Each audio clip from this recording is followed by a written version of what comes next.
Today on DC News Now. A group of kids were met with a robbery and gunfire at a bus stop. The latest details from our live reporter. Clouds hang around the DMV with showers possible, but it won't last. Meteorologist Damon Matson is tracking sunshine. And fall events in the DMV you don't want to miss, including fun for the family in the district. A celebration of art in all forms. We'll show you where you can celebrate local art and business on a budget. Then a major shift in the federal interest rate, how buyers could finally see some ease in the market, breaking down the effects of the interest rate decrease. And goats in the park working hard to clean up a golf course. Follow them as they take over Rock Creek. You're watching the station covering all of the DMV. This is DC News Now. Good afternoon, and thank you for joining us for the news at noon. I'm Mark Hall. Here's what's developing now in Prince George's County.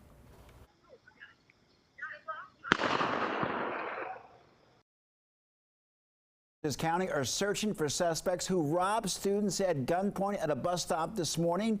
Police say the suspects fired off a shot into the air before they took off. And DC News Now's Randy Bass is at the scene in Accokeek with more new video and reaction from parents this afternoon. Clearly, Randy, a very scary experience for those students. Yeah, Mark, neighbors and witnesses we've talked to are very shaken up. They tell us it all happened right here along Livingston Road. Just after 6:30 this morning, moments before the bus was about to pull up. I want to give you a better look at what we're dealing with here in Accokeek. Very rural, very quiet area. All of this captured on home surveillance footage. We want to show you more of that new video now. Take a look at the top right corner of your screen. Police say the suspects pulled up in a blue Hyundai, told the students waiting there that this was a robbery and they needed to hand things over. That's when some of them took off running. You see someone run off at the top of your screen and another down the right side of your screen. One of the suspects fires off a shot into the air.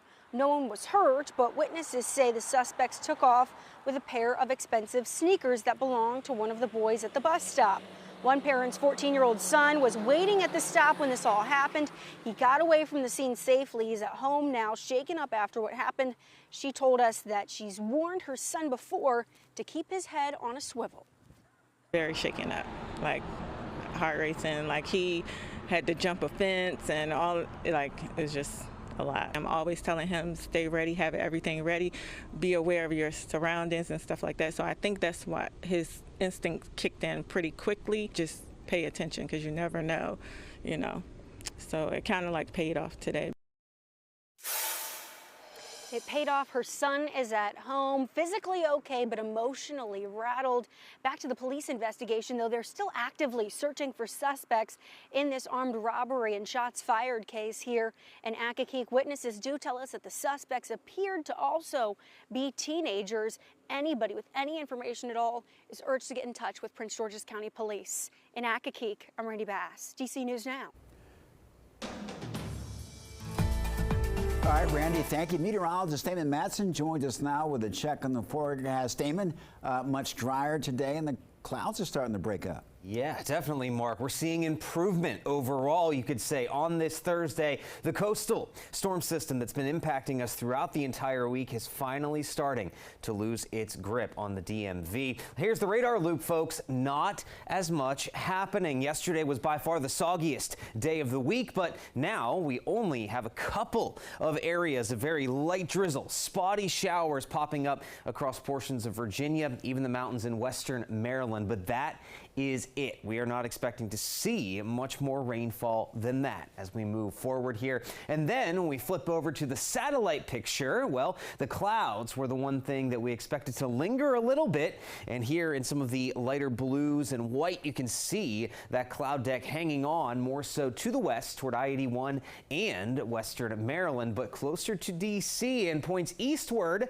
There's some break in that cloud cover. We're seeing the sunshine begin to return, and that will continue to be the trend as we go throughout the rest of the afternoon. Yes, the rainfall is done, and also the cloud cover will give way to that added sunshine, and that means warmer temperatures going to make a return into the lower 80s here by 3 to 4 o'clock this afternoon. So it's warming up, it's drying out. How long do we keep this trend going? Will it continue straight into the weekend? We'll have a full look at your forecast coming up here in just a bit. All right, Damon, thank you. A chaotic scene in Montgomery County. Thieves crashing this pickup truck into a grocery store to steal an ATM. The driver behind the wheel driving inside a Giant, going forward, then backing up, all while destroying property inside of the store. It happened on Lehman Farm Road in Germantown early Monday morning around 4. And Montgomery County police say the 3 suspects who were wearing masks were not successful getting money out of the machine. And they tell us that when they took off, their truck broke down in the parking lot. Police say that all 3 men took off running. Investigators say the truck was also stolen. A former special police officer in the district is facing federal civil rights charges. A federal court indicting Curtis Holloway. He's accused of using excessive force while trying to make an arrest in October. Investigators say that Holloway hit a woman on the head with a gun, then lied to D.C. police responding to the scene. Special officers in the district serve as security guards. They have the power to arrest someone on the property they serve. However, prosecutors claim that Holloway did not have a legal reason to attack the woman. They say that she was running away from Holloway. If convicted, he could face up to 30 years in prison. Well, it's day 2 of the trial for the Fairfax County police officer who shot and killed a man accused of shoplifting at Tyson's Corner last year. Now, DC News Now's Jean-Marie Sissé has the latest on the case.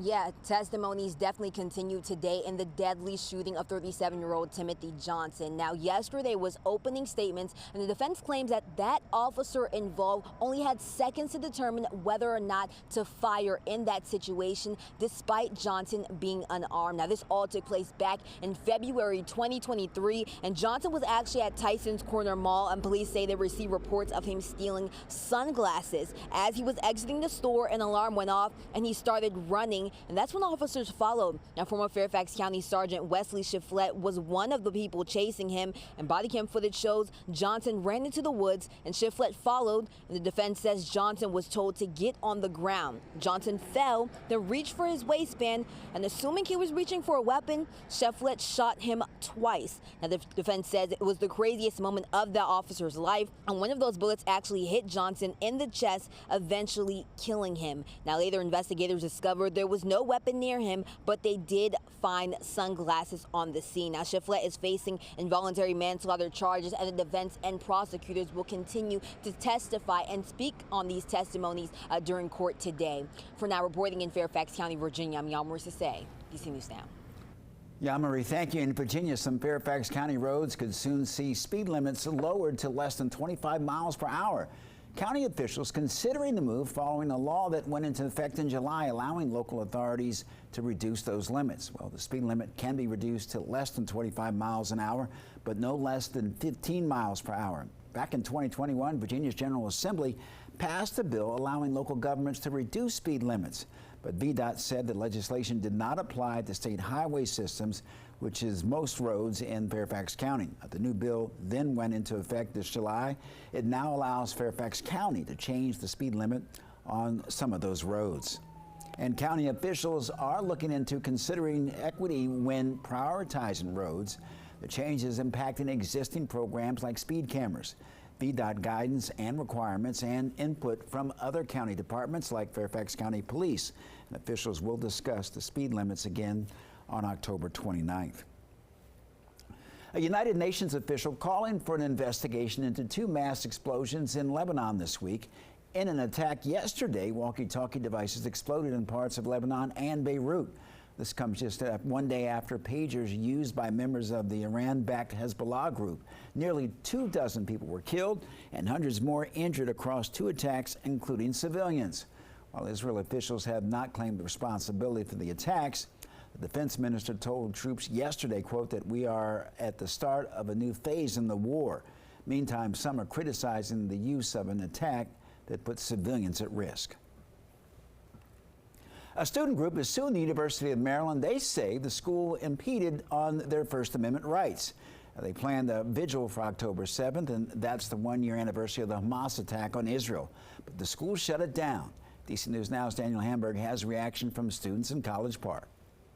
October 7th is the day Hamas killed 1,200 people in Israel and kidnapped 250. To the students in UMD's Students for Justice in Palestine, they see October 7th as the day Israel started a genocide in Gaza, with more than 41,000 killed, according to Gaza's health ministry. It's our responsibility to also bring more people into the movement to actually fight for, like I said, equality, justice, and liberation for all people. In a letter on September 1st, UMD's president said after public calls to cancel events, police said there was no immediate or active threat, but no group would be allowed to host events on October 7th. Creating a free speech blackout day for 24 hours on a high attention day to only allow institutionally controlled speech is inherently against our First Amendment. In the lawsuit, lawyers argue SJP and Jewish Voices for Peace were planning to have a vigil, educational activities, and interfaith prayers. It's not lawful for campus officials to give in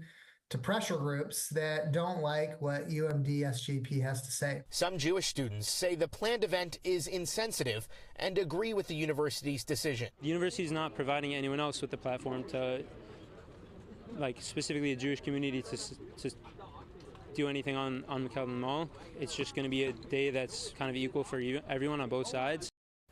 Well, the UMD Students for Justice in Palestine are looking for a judge to rule the school's decision as unconstitutional.